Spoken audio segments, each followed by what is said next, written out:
We're back. Welcome back. We do that a lot, you know. I gotta. Welcome back. Yeah, well, like both saying it. I gotta like have you. Well, I think we're both equally important. We have to start establishing who's going first. So yeah, sorry to cut you off in the previous part, but you were saying something about which Final Fantasy characters got brought in. Sorry, I think I cut myself. But as you can see, the majority are Final Fantasy VII, but quite a few of their them, characters designed by Tetsuya Nomura, who you may heard of. I think he's like the main character designer of Final Fantasy VII, which is why you see so many. But any character he designed, I think, are the only ones who appear in here. Oh, okay. And he directed this game. This is pretty much his baby. I'm not sure what he was before this. I'm pretty sure he was all just a character design, but Tetsuya Nomura, remember the name? He is like a god to us Kingdom Hearts fan people. Some of the worst voice acting in the game. Shut up. Her annoying voice, yeah. It's so bad. Well, that's because exposition always sounds bad. Yeah, but still, it should not have.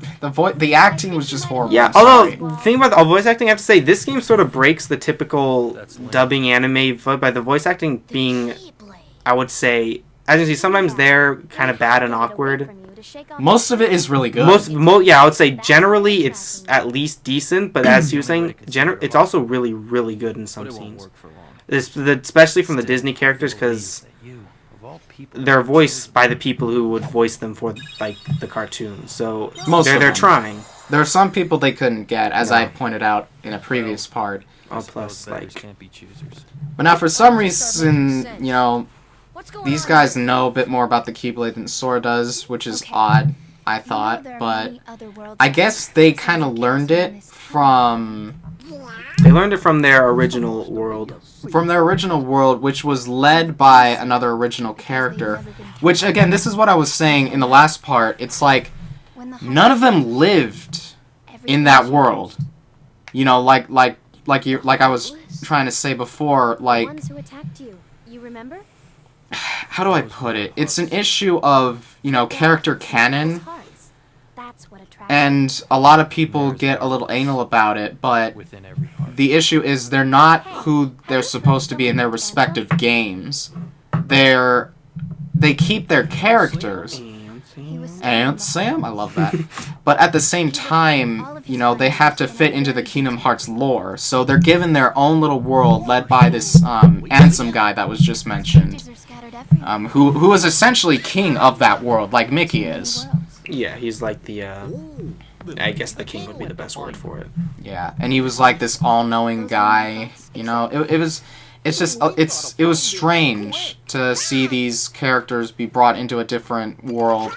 In this bit here, you will never see anything else like that bit. Yes. Just like super, the tone of the game kind of loses that cartoony aspect. Like him pulling the camera down and stuff like that. I don't know, but I always did like that. Yeah, I think I just say the writing seemed very strong at the beginning. It seemed and then like it kind of. Oh, I don't know. It's hard to say. Well, no, I'm sorry, but what I was gonna say is like it seems like there was a point halfway through the game or so that I like how he just realizes this. Like he just had this revelation that they're not there anymore. Yeah.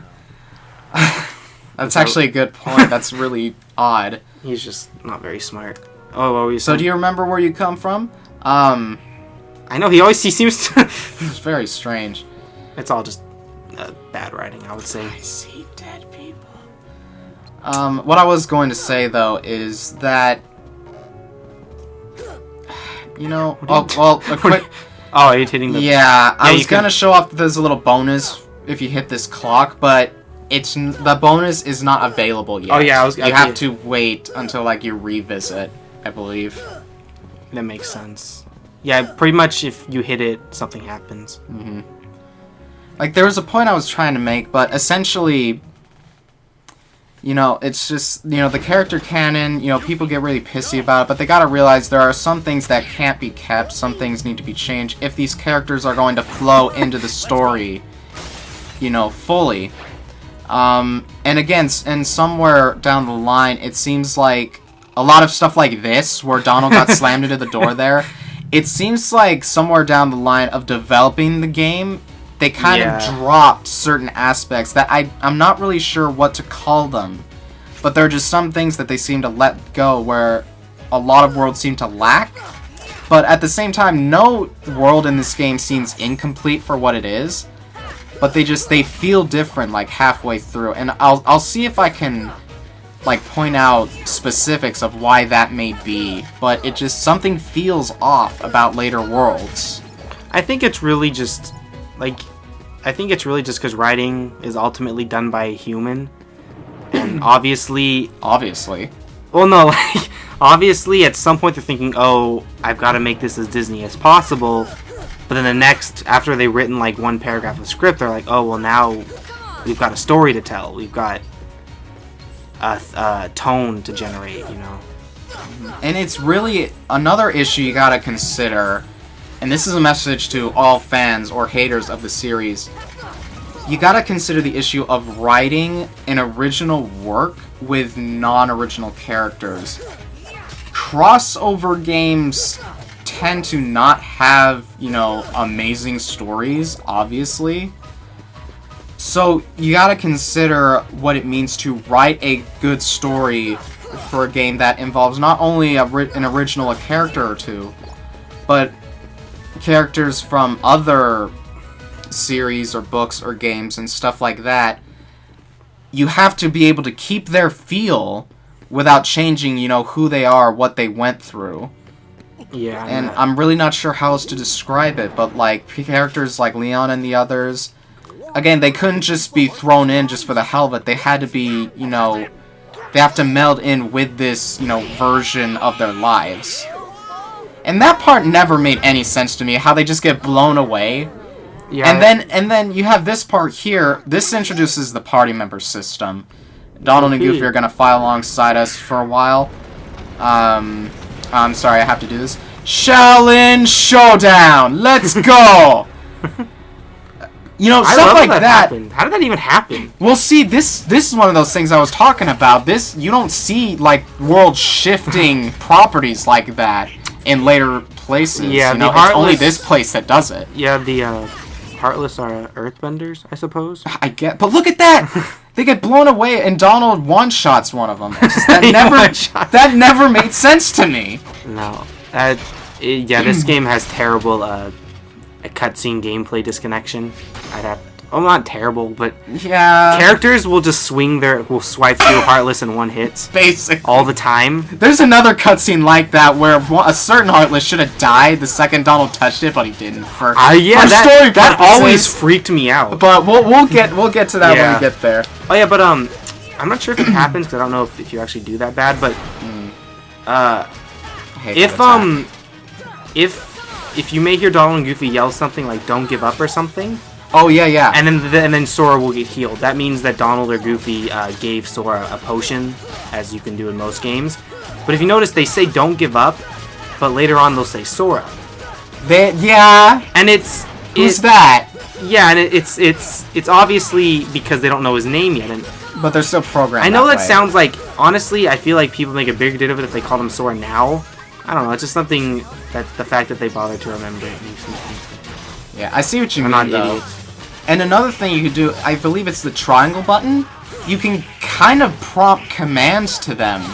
I think that's what it does, but they get a little exclamation mark over their head, which kind of prompts them to do something. I'm not sure what, but I think it depends. I think you're telling them to attack, pretty much. Something like that. I think it depends on like how you configure your party members, which I don't really do, but there is a way to do that in the customization menu.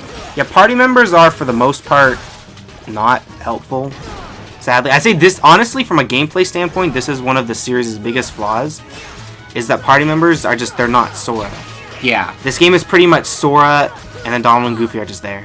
Now, I forgot how quickly I got through this guy, but what do you think of Guard Armor here? Arguably one of the more iconic Heartless boss fights. I think he's solid. A solid boss. Very, Well, he's solid, alright. He's made of armor. He's got a nice variety of attacks. I would say so, yeah. I'd say he's dead. No, I say he's. I just kind of like him because Heartless kind of have this not wacky, but they're bizarre. And I like that. It adds a nice atmosphere to them. Well, they're even more bizarre with that freaking gaudy color palette, which was changed in the Final Mix versions. And honestly, Guard Armor and a couple others, it doesn't work. Like, there was nothing wrong with the kind of, like, arguably bland, just purple and black. But still, man, I mean, come on. Yeah, why? Like, that color palette literally made no sense.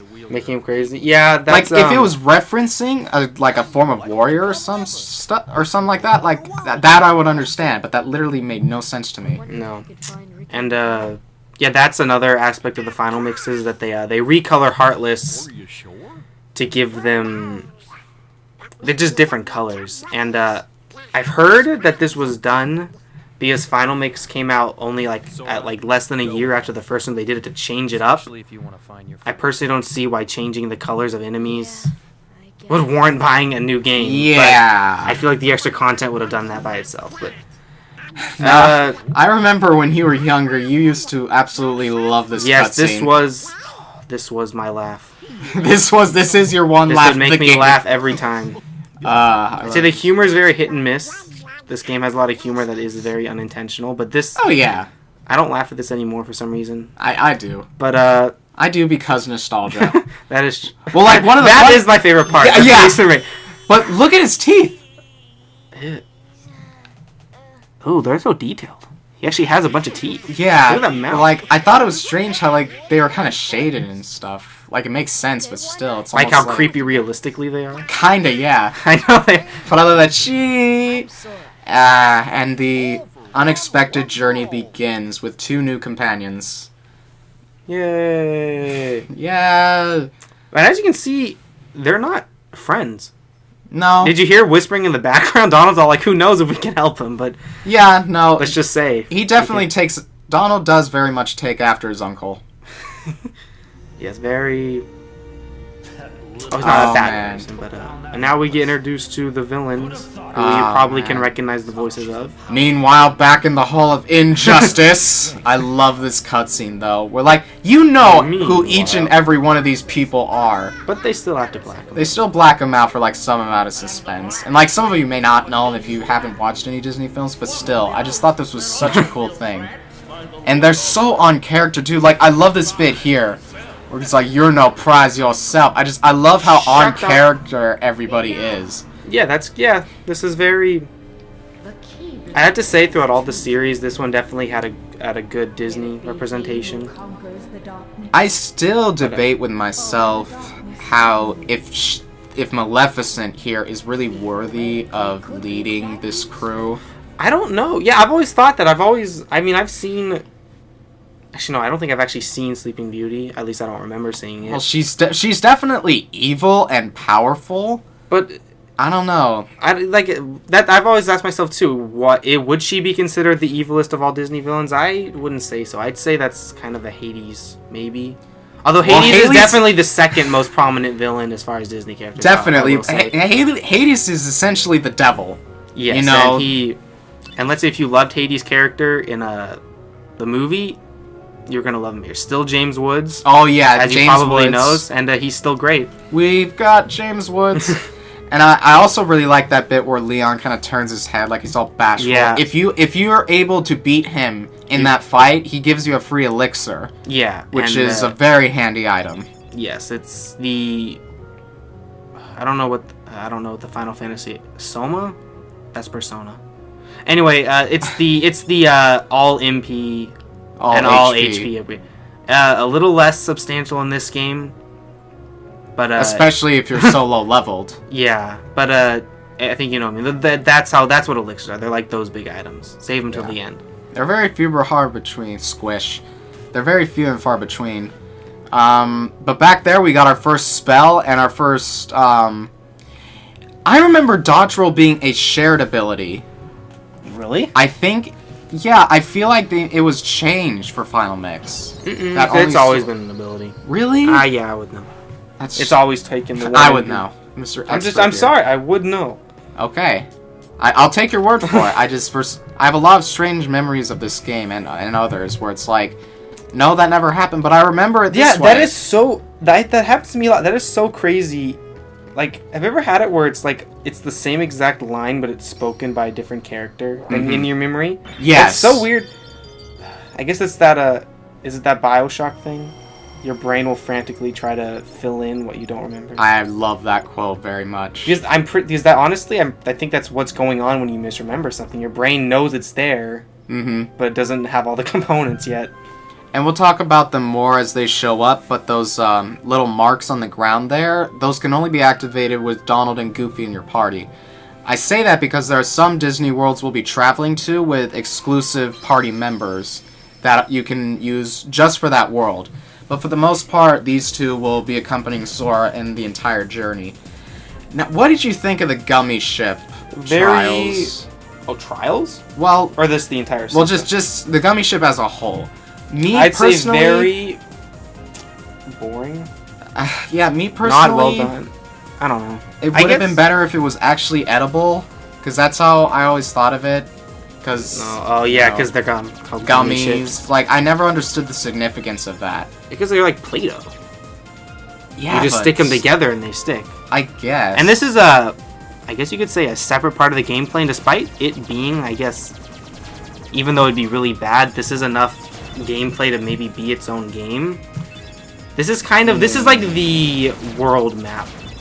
You know, when you like leave a town and the town becomes half your size, and then you explore a giant map. Yeah. This is virtually what this is. Essentially, and you have to make your way to each world. And something I thought was interesting: those are heartless in those ships. I always thought they were heartless ships. Nope, there are heartless in those ships piloting them. That just... I see funny fan art there. I would love to see fan art of that, but as far as I know, that's how it is. Like, I would totally agree if they were heartless in the form of ships, but then you gotta wonder, why don't they ever appear in other worlds? That's like, true. Plus they drop wreck you. Plus they drop gummies, so they obviously are made of the gummy. And yeah, the heartless aren't. But this is very... The gummies themselves are kind of an enigma, but because like these like structures you're flying past seem to be made out of the same stuff. Yeah, this is this is definitely one of the weirder portions of the game, are the gummy ship travels, but I'd say it kind of it does give you this feel that, like, I don't know, it's like, I feel like this doesn't represent what the point of the different worlds are. Because this is technically what Riku, Sora, and Kai were wanting to do with a raft. Essentially, yeah, but they weren't going to get too far. But we'll get more on that as we travel through the wonders of Wonderland. Thank you, and we'll see you next time.